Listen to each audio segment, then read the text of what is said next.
comme Eric l'a dit, nous n'allons pas procéder au protocole puisque le président du comité d'organisation a salué toutes les personnalités qui nous font l'honneur d'être ici ce matin, les chefs traditionnels, etc.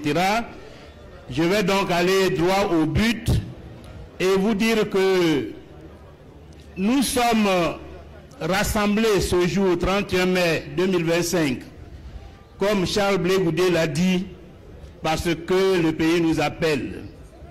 Mais le pays nous appelle parce qu'il a besoin de nous. Il a besoin de nous pour créer les conditions d'une alternance pacifique et démocratique en Côte d'Ivoire. Il a besoin de nous afin que le 25 octobre prochain, tout soit réuni pour mettre fin au régime qui nous torture à l'heure actuelle.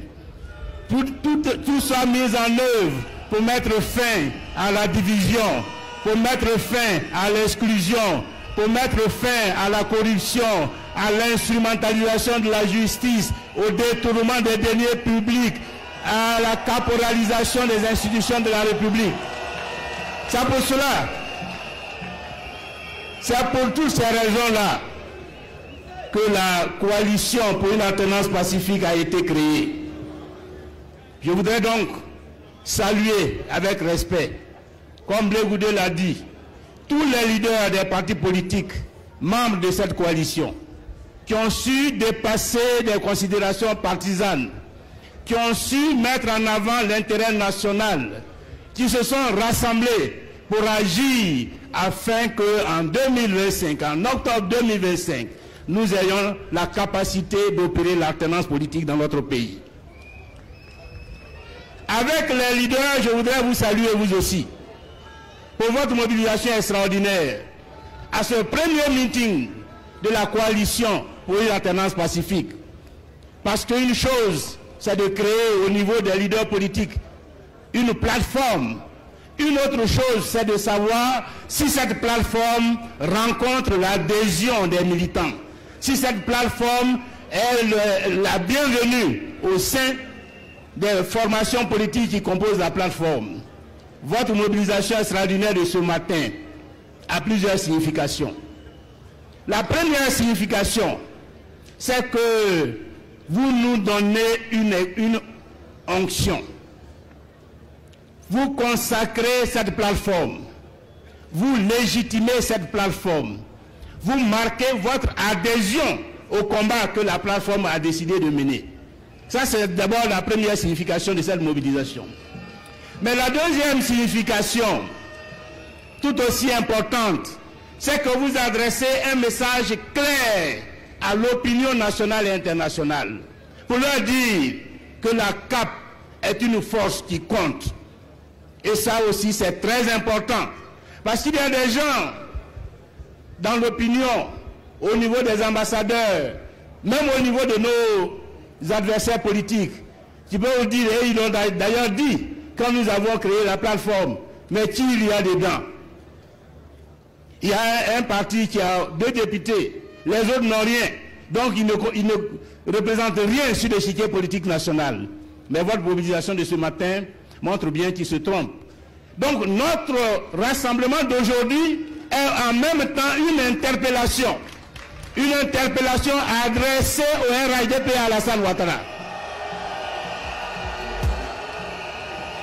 Une interpellation adressée à Alassane Ouattara et au RHDP pour leur dire qu'ils ont tort de mépriser les revendications de l'opposition politique, qu'ils ont tort de ne pas accorder d'importance aux partis politiques qui sont dans l'opposition, qu'ils ont tort de croire qu'ils peuvent faire un passage en force à l'occasion des élections de 2025.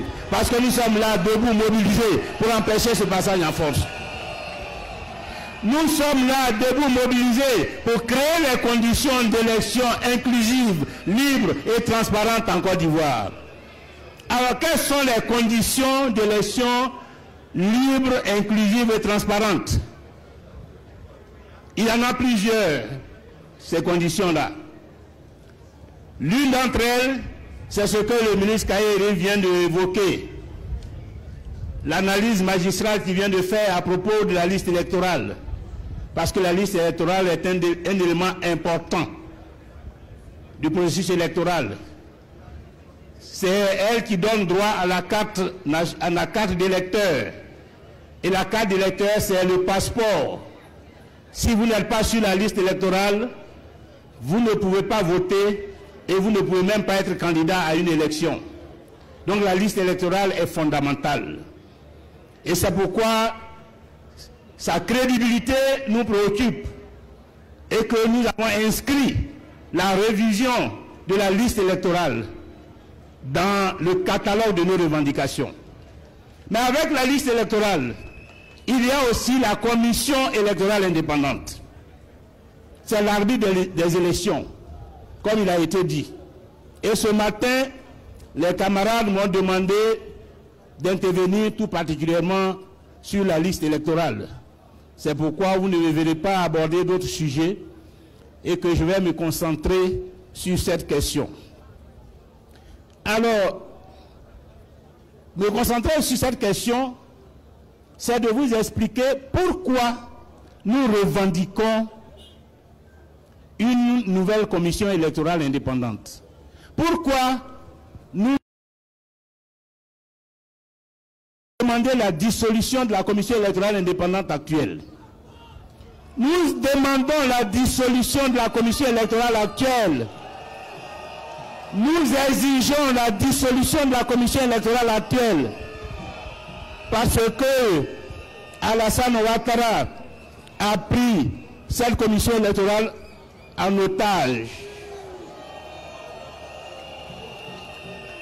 La commission électorale indépendante est prise en otage par Alassane Ouattara et le RHDP, qui sont nos adversaires, ceux que nous allons affronter en octobre 2025. Est-ce que dans une compétition, qu'elle soit sportive ou politique, un candidat peut accepter que l'arbitre soit du côté de son adversaire?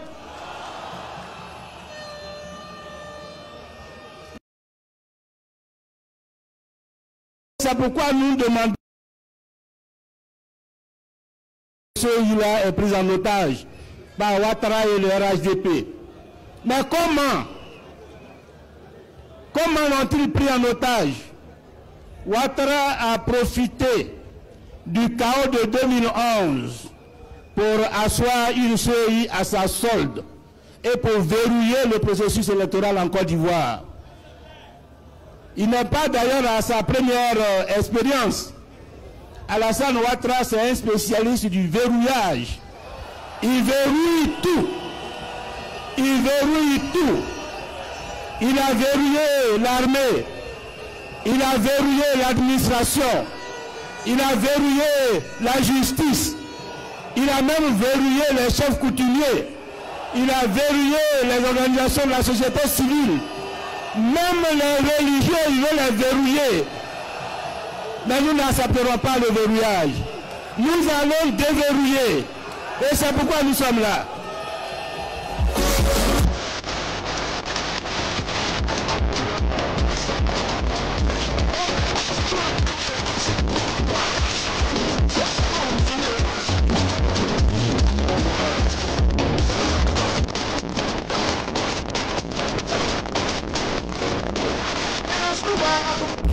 Alors,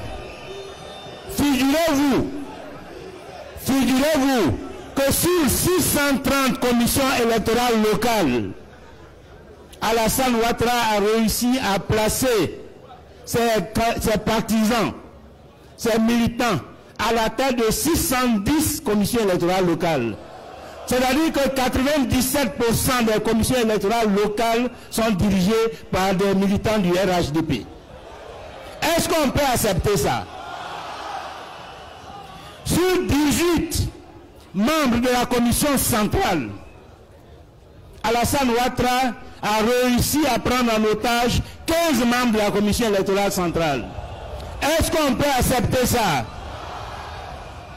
Le président de la commission électorale indépendante, soi-disant indépendante, ne manque aucune occasion pour faire la démonstration qu'il est au service du RHDP. Or, nous ne voulons pas revivre les événements de 2011. Vous vous rappelez ce qui s'est passé en 2011. En 2011, c'est au QG d'Alassane Ouattara que feu le président Youssouf Bakayoko, paix à son âme, est allé proclamer le résultat de l'élection présidentielle de 2010. Nous ne voulons pas qu'en 2025, Coulibaly Kuibier aille proclamer le résultat de l'élection présidentielle encore une fois au QG d'Alassane Ouattara. Est-ce que vous êtes prêts à accepter ça? Évidemment, nous ne pouvons pas accepter ça. C'est pourquoi nous nous battons et c'est pourquoi nous sommes là aujourd'hui. Et le risque est grand. Le risque que ce qui s'est passé hier se passe encore demain, ce risque-là est grand. Parce que figurez-vous qu'à l'heure actuelle, personne ne sait où se trouve le système informatique qui nous a produit les fameuses listes électorales dont nous parlons. Personne ne le sait.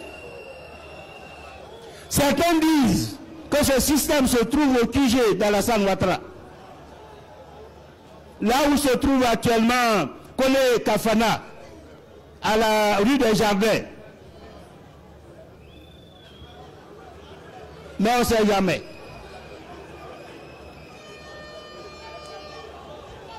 Personne ne sait où se trouve le système électoral. Et personne ne doit le savoir. Monsieur Kakoudi, c'est un nom que vous ne connaissez peut-être pas, mais je suis sûr qu'à la suite de ce meeting, vous le saurez, que vous allez vous engager dans le combat pour la libération de ce monsieur. Il est président d'une association de consommateurs. Lui et deux de ses membres ont osé écrire à la CEI pour demander à savoir où se trouve le système informatique de la CEI, à accéder à ce système informatique, à savoir qui sont les techniciens qui exploitent ce système informatique et à réclamer que les partis politiques de l'opposition, comme les associations de la société civile, puissent eux aussi accéder à ce système informatique. Évidemment, comme réponse, ces trois messieurs se trouvent actuellement à la MACA. Ils se trouvent à la MACA pour trouble à l'ordre public.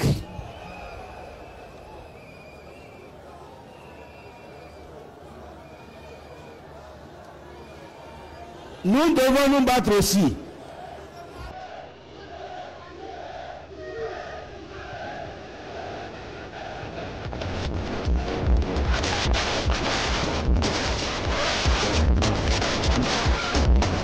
Merci.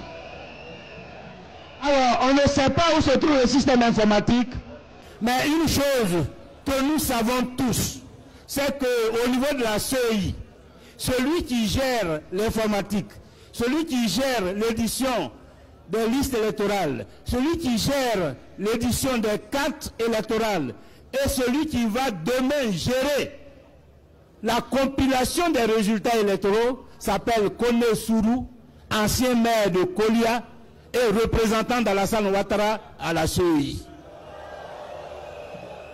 Alors, je vous parlais tout à l'heure de verrouillage. Avec Kone Sourou à l'informatique, Coulibaly Kuibier à la tête de la CEI, on peut dire que la boucle est bouclée du nord au nord.